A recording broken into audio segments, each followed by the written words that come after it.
So, are there more ways to play a chord? And should I just learn one way? What should I do? All right. So, there are a few different ways to play different chords. And I kind of think it's subjective because there are times that you might use one way, and there are times that another way to play comes in handy. And I'm going to break it down, show it to you, and explain everything right now.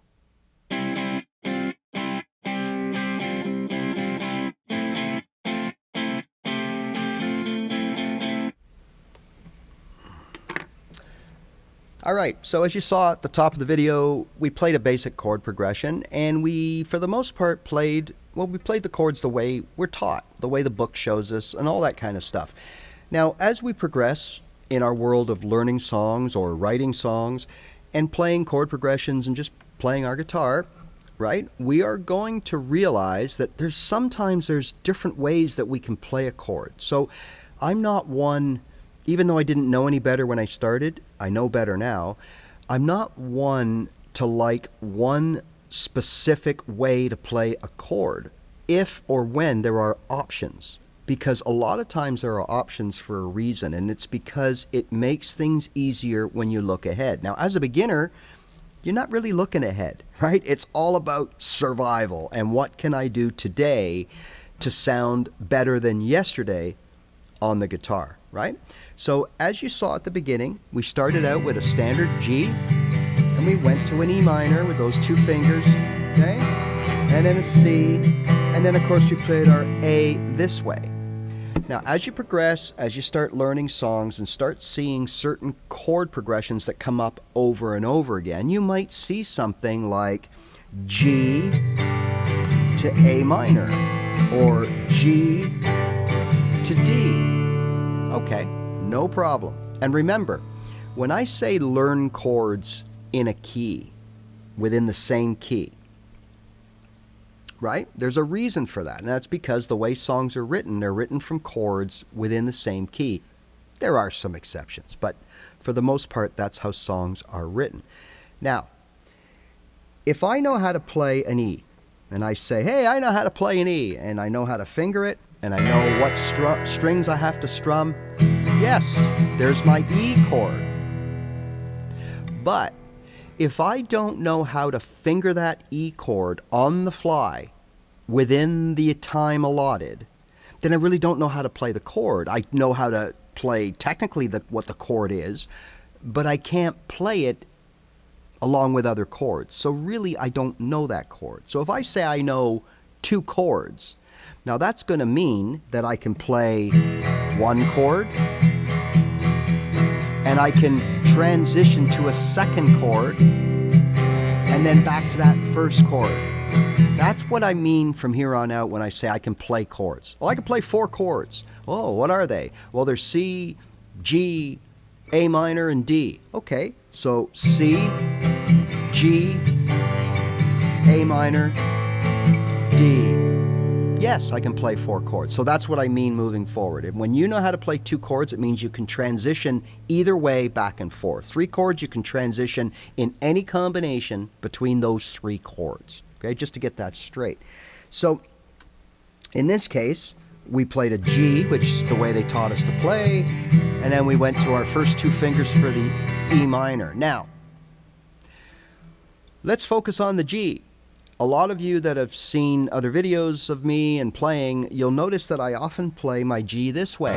Now, all I'm doing is I'm using the back three fingers instead of the first three fingers. I'm fretting the exact same notes, and I have a video up in my library about the alternate way to play a G for full explanations if those of you want to kind of consider that. So, the reason I do that, and I don't always, but it is my probably go-to way now to play the G, but the reason I do that is that there are certain chord progressions. So for example, G to A minor that come up quite a bit.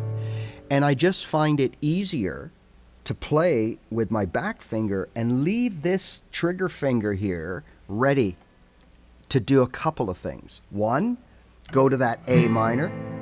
See how easy that was? Now I didn't have to twist my whole arm and wrists around.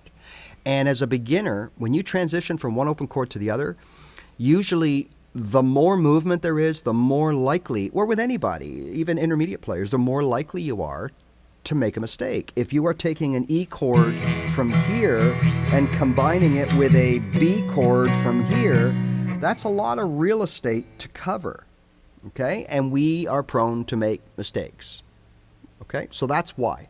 So again, I was taught my G this way, but now I end up playing it this way because as I get more experience on the guitar, I realize that it's really handy. Okay, now other reasons are I can go from the G to the C like this without having to move my whole hand and fist, okay? And that's why I do that. Now, the second chord that we played was the E minor, and I played it with my first two fingers, and there's nothing wrong with that, I still do it. But I also play it like this, okay, with these two fingers. And again, the reasoning is simple. Now I have two free fingers right here that I can use. Now I could put a seventh down. I can go to the A minor real quick because E minor and A minor often appear together in chord progressions. You'll see that moving down the road. Now, so again, I just found that by playing my E minor this way, now I have to kind of come all the way over, twist, and land my A minor. And for some reason, even now, I've been playing a long time, the A minor open chord, when I'm coming from another chord, is so often the chord that I clunk, okay? It's weird. It just, I don't know what it is. I guess it's because it's in the furthest, most deepest corner of the guitar, maybe, and I have sometimes a problem. So sometimes I'll mishit this C note right here on the B string, or I might mishit one of these, and I get a clunking sound, you know.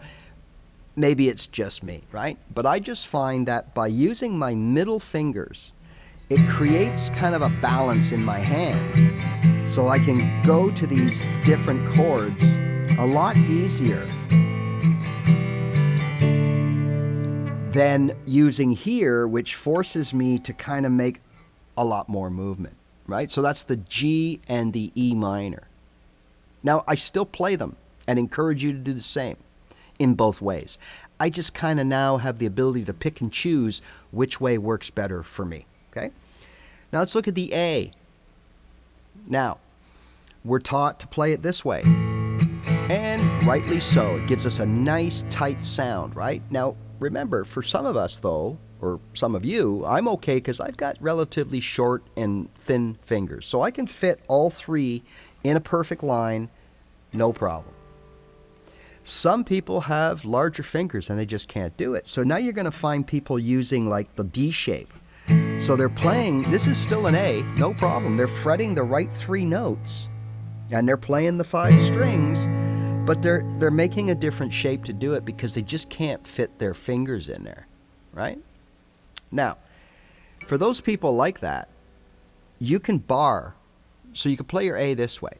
So you don't want to come up with a straight bar because now you're probably going to catch that F sharp here, right, which you don't really want to do, okay? So I angle it like this. Now the other reason is, especially if you're into the blues, I also have the ability to move that shape all the way up and play a B, but that's for another conversation. That's a way to cheat around playing the full B major bar chord. So I can throw this here. I can throw the 2 down. Okay, and again, it's just a quick pivot. I'm not even really turning my hands. I'm just replacing my fingers to go from A to G, which is a common chord progression.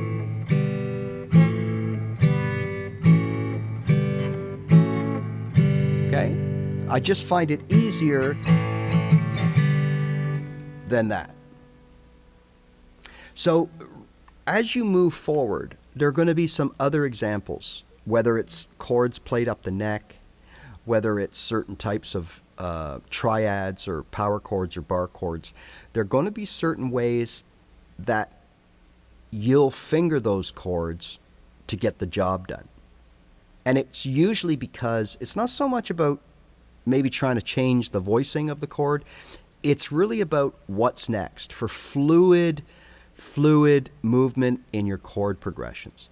It's the same reason why instead of playing the dreaded F major bar chord, we tend to go to this F here.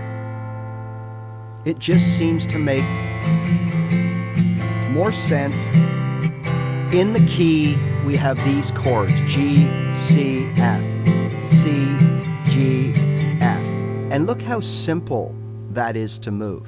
Now, if I didn't do it that way, this is the way I would have to play this progression.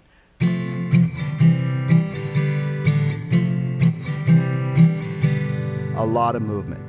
It's uncomfortable, and again, you're leaving yourself open to mistakes. So I just wanted to show you that, look, day one, yeah, play the chords the way they teach you, but keep an open mind. And as soon as you're comfortable around your fretboard, start taking in other ways to play your open chords. It's for a reason. All right, so I hope this helped. Just a little bit about transitioning. And remember, you don't know how to play the chords until you can play them together. So if you play C, stop, rejig, play D, stop, take a look, play G.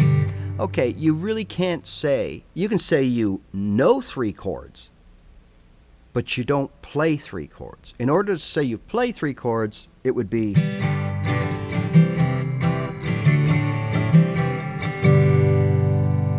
like that, or something like that.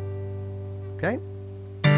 All right, so once again, if you like what you see and hear, check out my library. I've got a lot of videos up there that talk about this kind of stuff and a lot more.